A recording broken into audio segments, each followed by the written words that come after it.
Good morning, student. Yes, beta. Our today's topic is third method of calculating national income, and third method is expenditure method.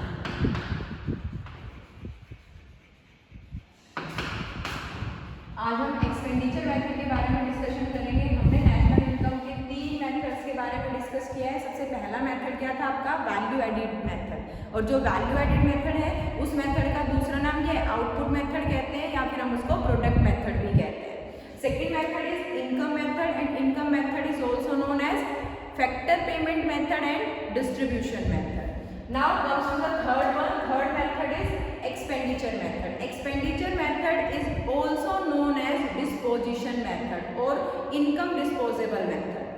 अब जो हमारा expenditure method है, name suggest कर रहा है आपका, जैसे हमने वैल्यू एडेड मेथड में जब भी हमने नेशनल इनकम को फाइंड आउट किया तो सबसे पहले हमने क्या कैलकुलेट किया था? वैल्यू एडिशन कैलकुलेट किया था। और जो वो वैल्यू एडिशन हमने कैलकुलेट किया था वो वैल्यू एडिशन आपका gross domestic product at market price के इक्वल आया था।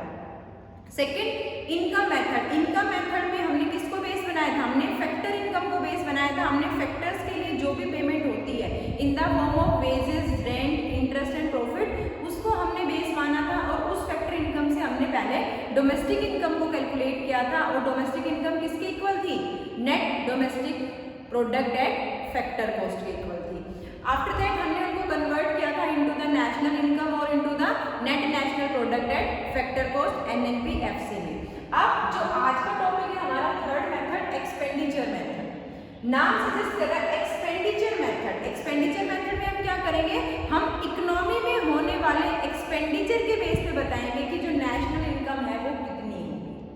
क्योंकि ऑब्वियस सी बात है कि एक्सपेंडिचर कहाँ से होता है? इनकम से होता है। तो यहाँ पे हम इनकम को कैलकुलेट ना करते हुए डिफरेंट सेक्टर्स के एक्सपेंडिचर को बेस मानते हैं और उसके बेसिस पे हम नेशनल इनकम को कैलकुलेट करते हैं। अब सेक्टर्स ऑफ इकोनॉमी की हमने बात की थी। हमारी इकोनॉमी में कितने सेक्टर्स होते हैं? 4 सेक्टर्स होते हैं। First one is household sector, second one is producer sector, third one is government sector and fourth is rest of the world sector which is also known as external sector. हमारे पास 4 sector है। Expenditure method में हम सबसे पहले उन चारों sectors के एक्सपेंडिचर को फाइंड आउट करेंगे। जो सबसे पहला हमारा काम होगा वो क्या होगा?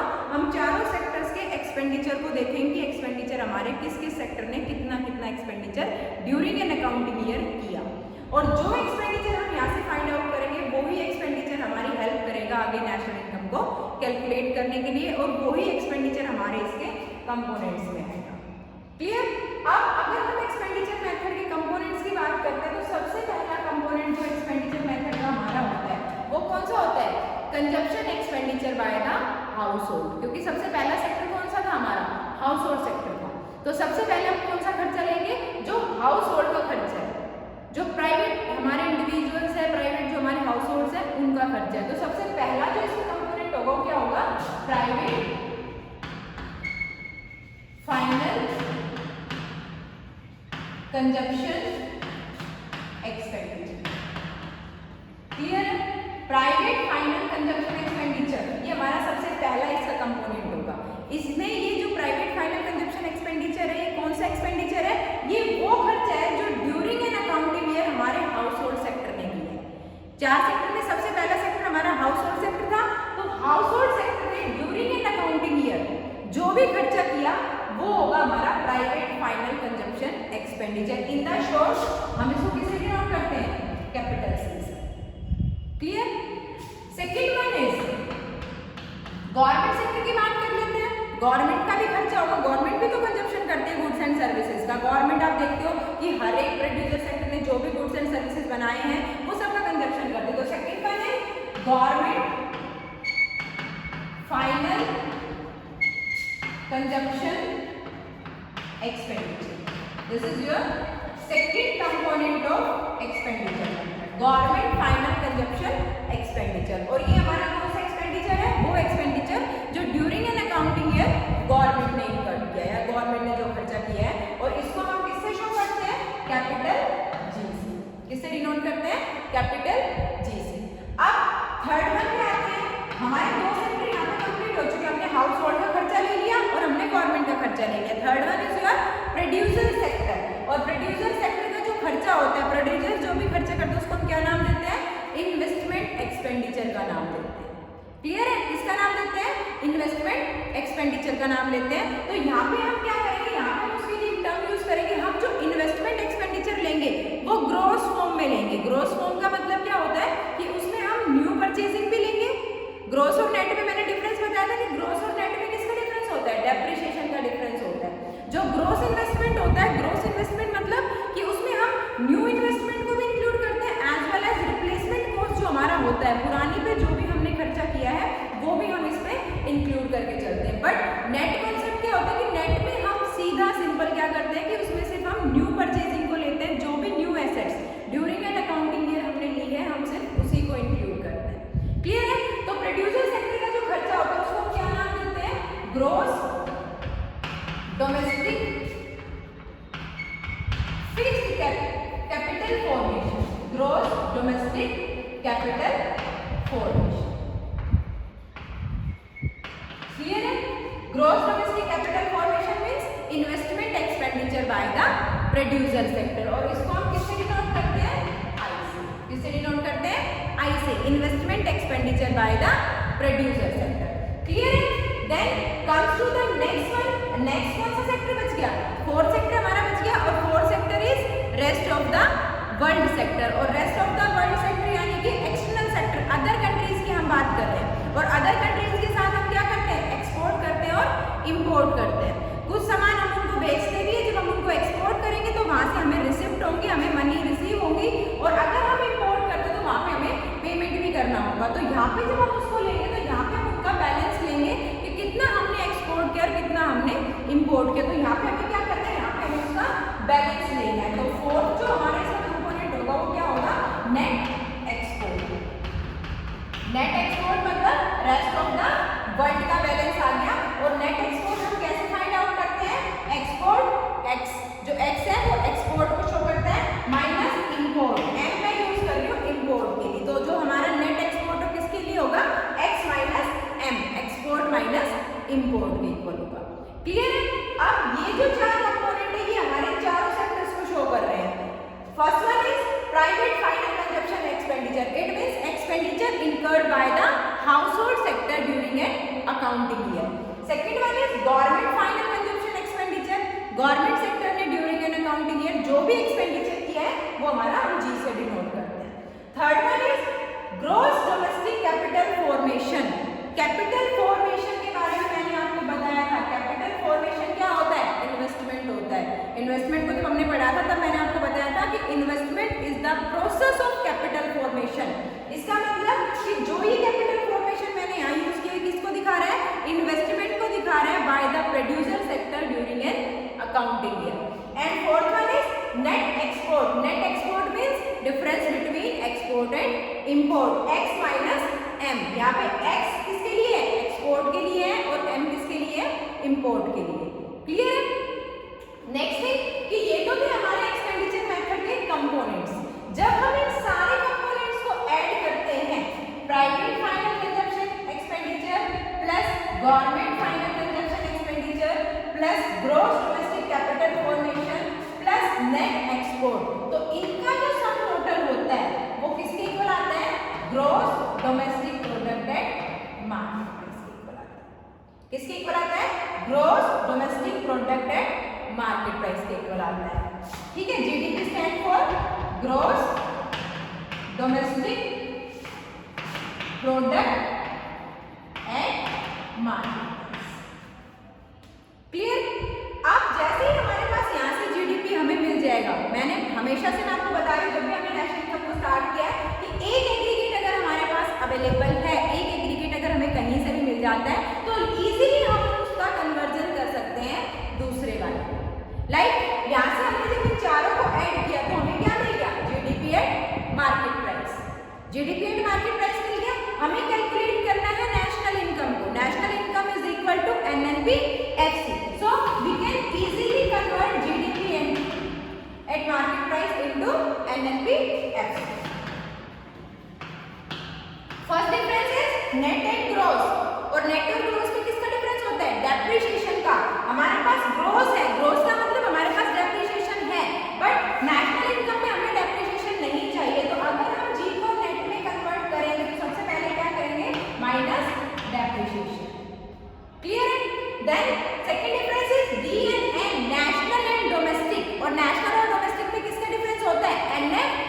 आगे का। डोमेस्टिक हमारे पास है, डोमेस्टिक का मतलब हमारे पास उन लोगों की इनकम है जो कंट्री के अंदर रह रहे हैं, बट हमें किसकी इनकम चाहिए, हमें उन सारे रेजिडेंट्स की इनकम चाहिए जो कंट्री के अंदर भी और कंट्री के बाहर भी है। तो जैसे ही हम डोमेस्टिक को नेशनल में कन्वर्ट करेंगे तो हम क्या करेंगे, plus NFI। Clear? Then third one is market price and factor cost. And market price and factor cost में किसका डिफरेंस होता है, नेट इनडायरेक्ट टैक्स का। मार्केट प्राइस में टैक्स इंक्लूडेड होता है, बट नेशनल इनकम की कैलकुलेशन हम हमेशा किसमें करते हैं, फैक्टर कॉस्ट में करते हैं। तो हम जब भी एनपी को एफसी में कन्वर्ट करेंगे तो क्या करेंगे, minus net indirect tax. NIT को हम क्या कर देंगे, माइनस कर देंगे। तो जब भी हम जीडीपी की हेल्प से नेशनल इनकम को कैलकुलेट करेंगे तो हमारा फॉर्मूला क्या होगा कि national income is equal to GDP at market price minus depreciation plus net factor income from abroad and minus net indirect tax. Clear है? This is your expenditure method. अब बात करते हैं एक्सपेंडिचर मेथड में जो डाउट्स होते हैं वो कहाँ पे क्रिएट होते हैं। सबसे पहले हम बात करते हैं हमारे फर्स्ट कंपोनेंट के बारे में। जो फर्स्ट कंपोनेंट है वो कौन सा है, हमारा first component is private final consumption expenditure. ये इसमें आपको क्वेश्चन में कहीं कोई भी डाउट नहीं मिलेगा, ये टर्म आपको एज इट इज लिखी हुई मिलेगी, आपको इसमें कोई भी बदलाव नहीं करना है, आपको सीधा इसका अमाउंट उठाना है और जीडीपी एट मार्केट प्राइस पे पुट करना है। क्लियर है? यहाँ पे जो प्राइवेट फाइनल कंजप्शन एक्सपेंडिचर इसमें किसी भी टाइप का कोई भी चेंजमेंट आपका नहीं होना है। Second point is government final consumption expenditure.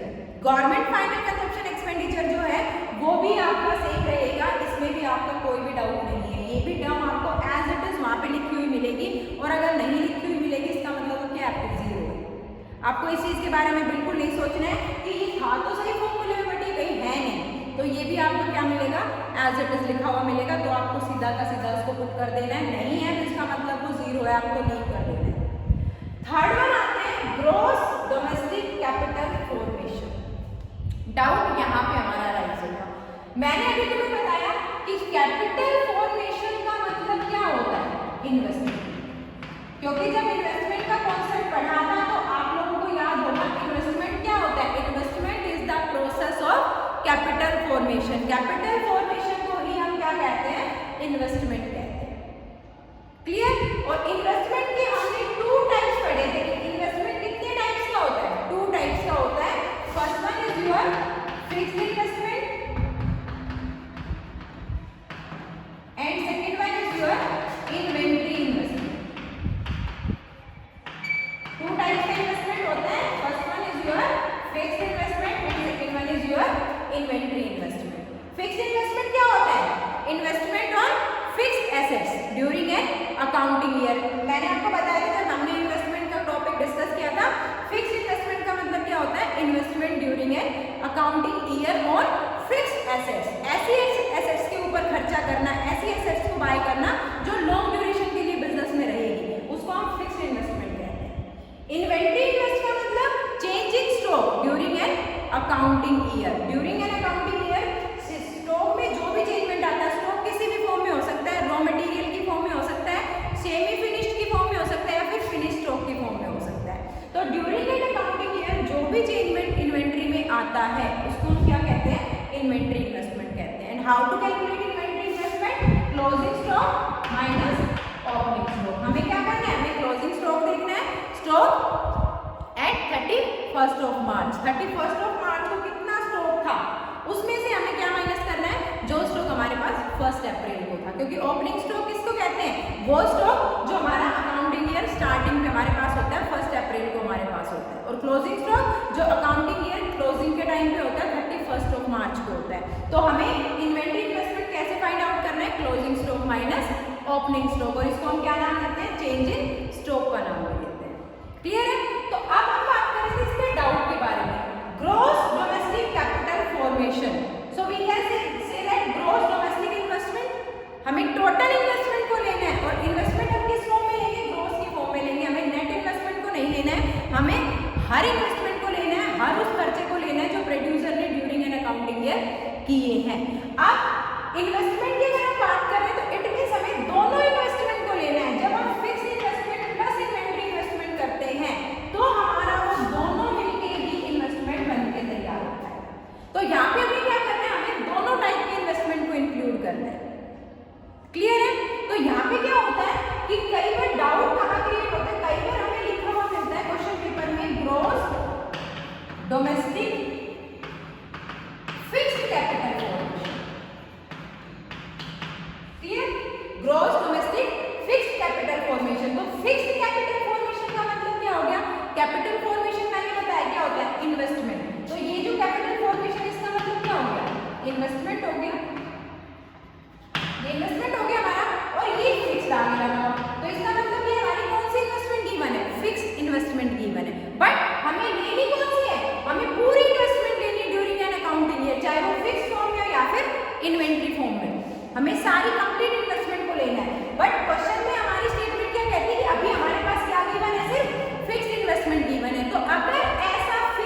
सीधा का सीधा लिखा हुआ मिल सकता है, change in stock is equal to 100, या फिर आपको ओपनिंग स्टॉक और क्लोजिंग स्टॉक की फॉर्म में मिल सकता है। तो अगर आपके पास ओपनिंग स्टॉक और क्लोजिंग स्टॉक की फॉर्म में हो तो आपको उनका डिफरेंस लेना है, क्योंकि change in stock is the difference of closing stock and opening stock. Clear है?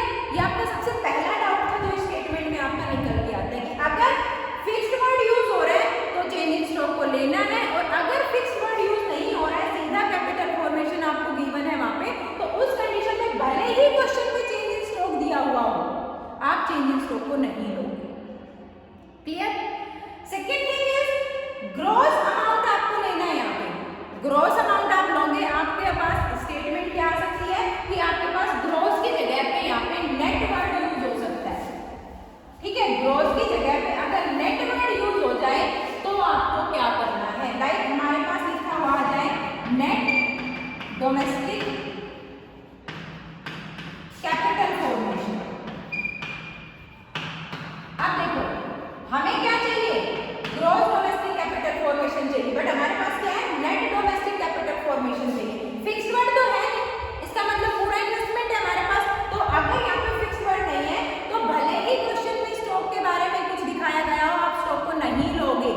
स्टॉक को हम कब लेंगे, जब fixed capital formation word use होगा। क्लियर है? अब नेट है हमारे पास, बट हमें चाहिए क्या, ग्रॉस चाहिए, और नेट और ग्रॉस में किसका डिफरेंस होता है, डेप्रिसिएशन का डिफरेंस होता है। बार बार मैं बता रही हूँ आपको, ग्रॉस वो अमाउंट होता है जिसमें डेप्रिसिएशन इंक्लूडेड होता है, नेट में नहीं होता है। तो अगर आपके पास नेट दिया हुआ है और आपको चाहिए क्या, ग्रॉस, तो आप इसमें क्या चेंजमेंट करोगे, इसमें सबसे पहले डेप्रिसिएशन को प्लस करोगे। जैसे ही आपने नेट में डेप्रिसिएशन को प्लस किया तो ये आपका क्या बन गया, ग्रॉस बन गया। अब बाकी का सारा सेम है, gross domestic capital formation bottom बन के तैयार हो गई जो आपको चाहिए। क्लियर है? तो आपको क्या करना है कि नेट अगर गिवन है तो डेप्रिसिएशन को प्लस करना है, अगर स्टेटमेंट में कहीं फिक्स्ड वर्ड गिवन है तो ही आप इन्वेंट्री को लोगे, अदरवाइज आपको इन्वेंट्री को नहीं लेना है। कई बार क्या होता है कि स्टेटमेंट में आपके दो टाइप के चेंजेस आते हैं, दो टाइप के चेंजेस मतलब कि स्टेटमेंट में आपको नेट भी गिवन होता है और फिक्स्ड भी गिवन होता है। लाइक क्वेश्चन में आ गया net domestic fixed capital formation. अब देखिए अगर इस टाइप से आपके पास स्टेटमेंट आती है तो आप इसमें क्या चेंज करोगे, सबसे पहले फिक्स्ड कैपिटल फॉर्मेशन गिवन है, इसका मतलब इन्होंने क्या लिया हुआ है, फिक्स्ड इन्वेस्टमेंट को लिया हुआ है, और हमें चाहिए क्या, हमें टोटल इन्वेस्टमेंट चाहिए, हमें फिक्स्ड इन्वेस्टमेंट भी चाहिए और हमें इन्वेंट्री इन्वेस्टमेंट भी चाहिए ड्यूरिंग एन अकाउंटिंग ईयर। तो सबसे पहला चेंजमेंट हम क्या करेंगे कि यहाँ पे फिक्स्ड इन्वेस्टमेंट में चेंज इन स्टॉक को ऐड करेंगे। चेंज इन स्टॉक मतलब difference between closing stock and opening stock. सबसे पहले हम इसको ऐड करेंगे, जैसे ही हम फिक्स्ड और चेंज इन स्टॉक को ऐड करेंगे तो हमारा पूरा इन्वेस्टमेंट बन जाएगा कैपिटल फॉर्मेशन। सेकंड चेंज हमें नेट पे करना है, क्योंकि हमें नेट को क्या बनाना है, ग्रॉस बनाना है। जैसे ही हम नेट में क्या प्लस कर देंगे, डेप्रिसिएशन, तो चेंजमेंट क्या आएगा कि नेट प्लस डेप्रिसिएशन क्या बन गया, ग्रॉस बन गया, ग्रॉस डोमेस्टिक, और जैसे ही हमने दोनों इन्वेस्टमेंट को प्लस किया तो क्या बन गया, कैपिटल फॉर्मेशन। क्लियर है? वो चीज बन गई जो हमें नेशनल इनकम के लिए चाहिए। तो ये जो हमारी स्टेटमेंट है इसमें हमारे ये दो डाउट निकल के आते हैं सामने। कई बार क्या होता है कि आपको क्वेश्चन में डेप्रिसिएशन गिवन नहीं होता है और आपको डेप्रिसिएशन की रिक्वायरमेंट होती है, ठीक है, तो वहां से आपके पास क्या होगा कि वहां पे आपको डेप्रिसिएशन ना देते हुए वो आपको ग्रॉस और नेट की दो स्टेटमेंट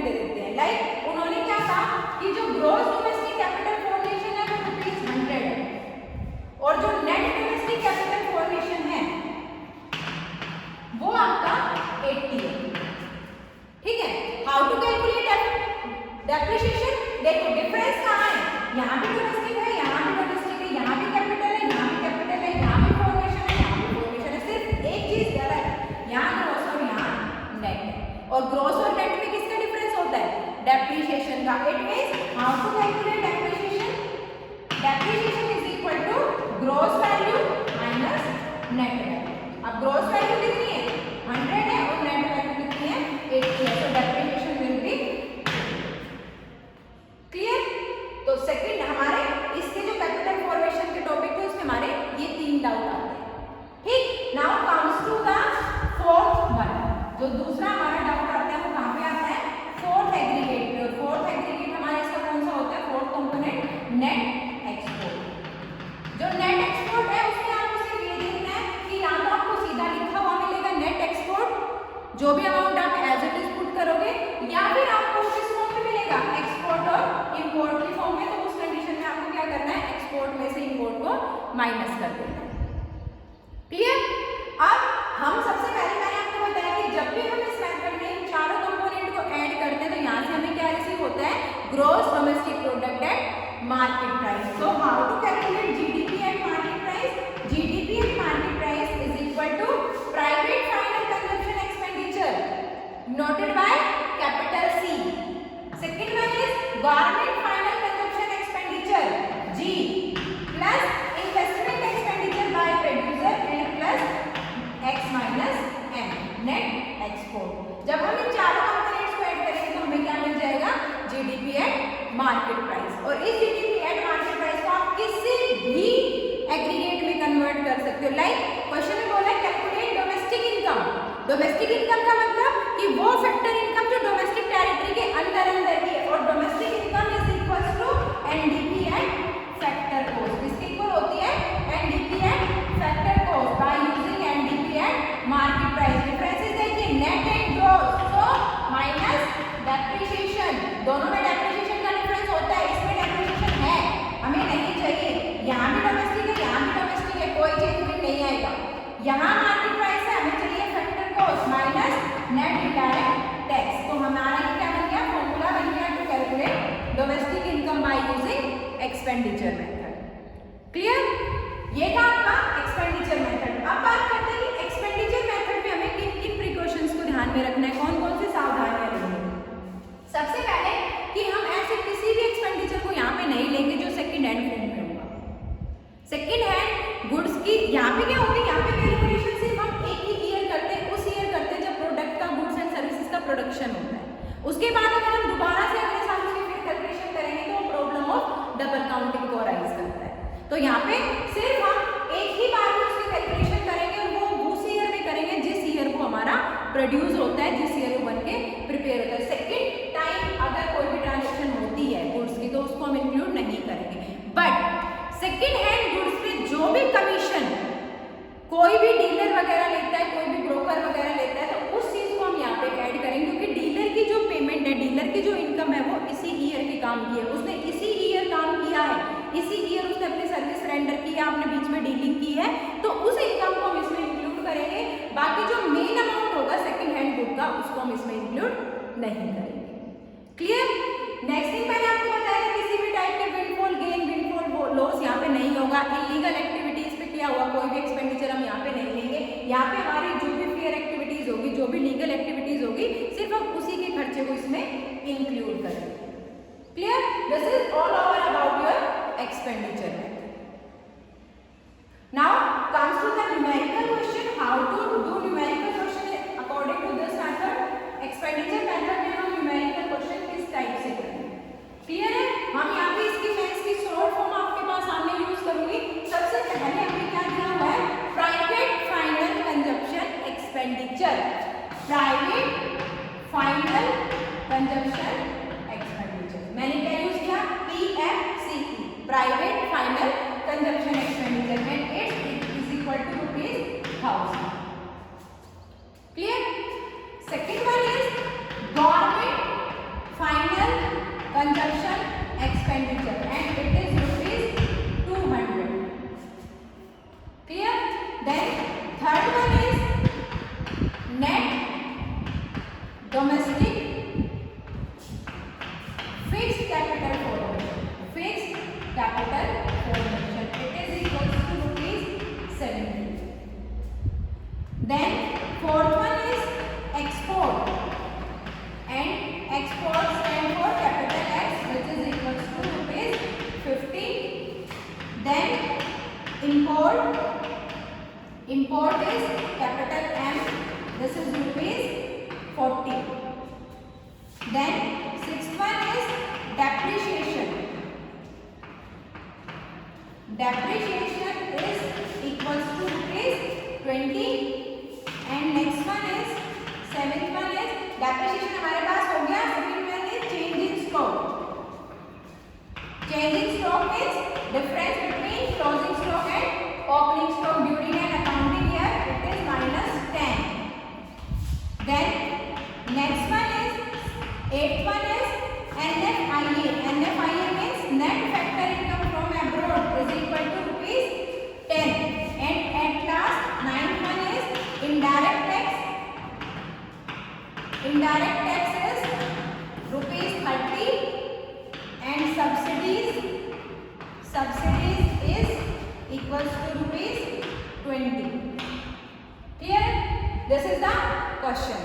आपके जो भी कंपोनेंट्स यहाँ पे यूज हो रहे हैं, कंपोनेंट्स आपको बता रहे हैं कि यहाँ पे हमारा कौन सा मेथड फॉलो हो रहा है, यहाँ पे हमारा एक्सपेंडिचर मेथड फॉलो हो रहा है, क्योंकि जो भी कंपोनेंट्स हमारे सामने हैं कौन से हैं, एक्सपेंडिचर मेथड के. तो एक्सपेंडिचर मेथड में सबसे पहले हम क्या कैलकुलेट करते हैं, gross domestic product at market price, GDP at market price. And GDP at market price is equal to private final consumption expenditure plus government final consumption expenditure plus gross domestic capital formation plus net export. हमें अपने चारों components को add करना है. जब हम चारों components को ऐड करेंगे तो हमारा क्या बनेगा, gross domestic product at market price. अब देखिए आपके पास कौन कौन से कंपोनेंट कंप्लीटली अवेलेबल है, उसको आप एज इट इज पुट करोगे और जिसमें भी आपको चेंजेस करने हैं उसमें आपको चेंजमेंट भी करने हैं. अब देखो प्राइवेट फाइनल कंजम्पशन एक्सपेंडिचर मैंने आपको बताया था कि इसमें किसी भी टाइप का कोई भी डाउट नहीं है. आपके पास जो भी अमाउंट गिवन है आप एज इट इज पुट करोगे. Plus government final consumption expenditure is 200 plus gross domestic capital formation. आपको ग्रॉस डोमेस्टिक कैपिटल फॉर्मेशन लेना है और आपके पास क्या गिवन है, net domestic fixed capital formation given है. यस लिसन, यहाँ पे फिक्स्ड वर्ड आ रहा है. फिक्स्ड वर्ड का मतलब क्या है कि सिर्फ फिक्स्ड इन्वेस्टमेंट को लिया है.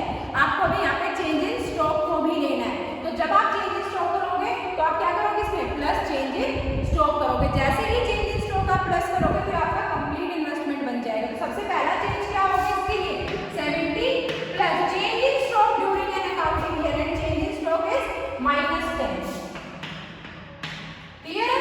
उसके बाद देखो यहाँ पे हमें नेट अमाउंट गिवन है बट हमें चाहिए क्या, ग्रॉस डोमेस्टिक कैपिटल फॉर्मेशन चाहिए. एंड ग्रॉस और नेट में किसका डिफरेंस होता है, डेप्रिसिएशन का डिफरेंस होता है. जब हम इस नेट में डेप्रिसिएशन को प्लस करेंगे तो क्या बन जाएगा, ग्रॉस बन जाएगा. तो सेकंड चेंजमेंट क्या आएगा, हमें इसमें डेप्रिसिएशन को ऐड करना है plus depreciation 20.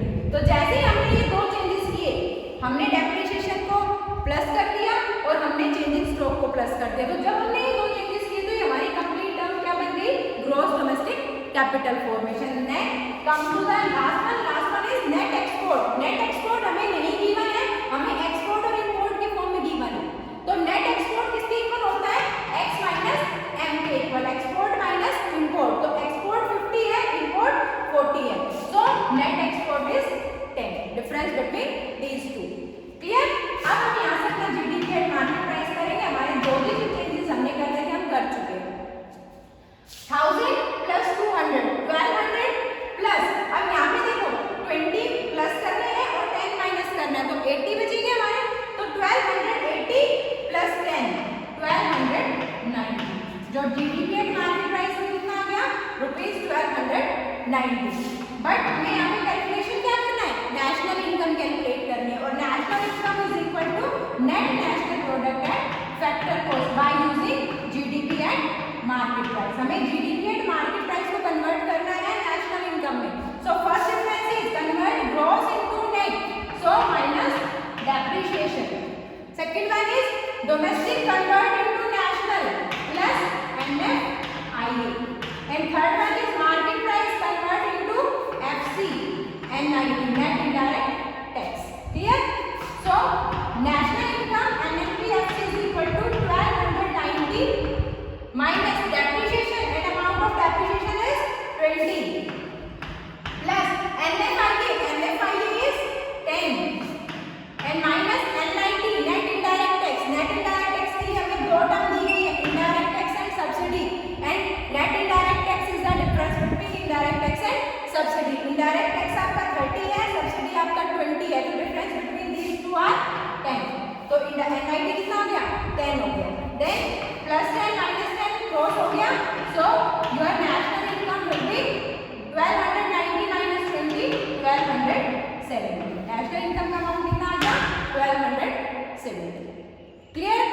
This is the numerical question of expenditure method to calculate national income. Okay बेटा, थैंक यू। कितनी देर की हो?